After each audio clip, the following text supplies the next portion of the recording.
اعوذ باللہ من الشیطان الرجیم، بسم اللہ الرحمن الرحیم۔ کلپ کے دوسرے حصے میں یہ عرض کرنا چاہیں گے کہ امام موسی کاظم علیہ السلام کی بیٹیوں میں جو مرتبہ اور مقام فاطمہ معصومہ سلام اللہ علیہا کو ملا ہے وہ کسی اور بیٹی کو نہیں ملا۔ اس کی کیا وجہ ہو سکتی ہے؟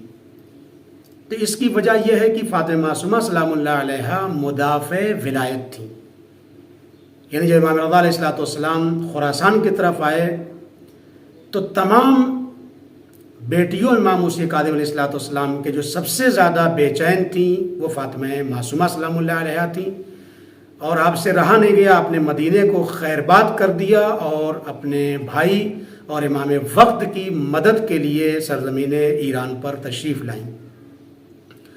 تو ایک وجہ یہ ہے کہ آپ نے غدیر خم کے واقعے کو اپنے دور میں زندہ کیا، اور آپ راویہ حدیث ہیں غدیر خم کی اس حدیث کو لوگوں تک پہنچایا ہے اور امام وقت کی مدد کی ہے۔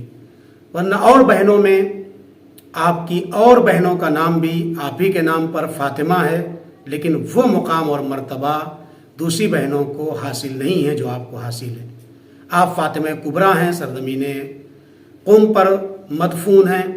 دوسری بہن جو آپ کی ہیں فاطمہ صغریٰ کے نام سے جانی جاتی ہیں، اور آپ کا لقب بی بی ہیبت بھی ہے، جو آذربائیجان کے شہر باکول جو اس کا کیپٹل ہے وہاں پر دفن ہے۔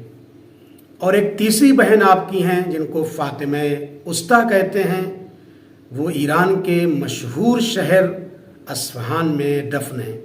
اور ایک چوتھی بہن آپ کے ہیں جن کا نام فاطمہ ہے، ان کو فاطمہ اخریٰ کہا جاتا ہے، جو ایران کے بڑے شہر رشت میں دفن ہے۔ لیکن یقینی طور پر جو مقام اور مرتبہ امام موسی کاظم علیہ السلام کی بیٹیوں میں آپ کو حاصل ہے وہ کسی اور بیٹی کو حاصل نہیں ہے۔ وجہ یہی ہے کہ جو جتنا زیادہ امام علیہ السلام کی حمایت کرے گا، وقت کے امام کی حمایت کرے گا، مدد کرے گا، وہ اتنا ہی زیادہ صاحب فضیلت قرار پائے گا۔ والسلام علیکم ورحمۃ اللہ وبرکاتہ۔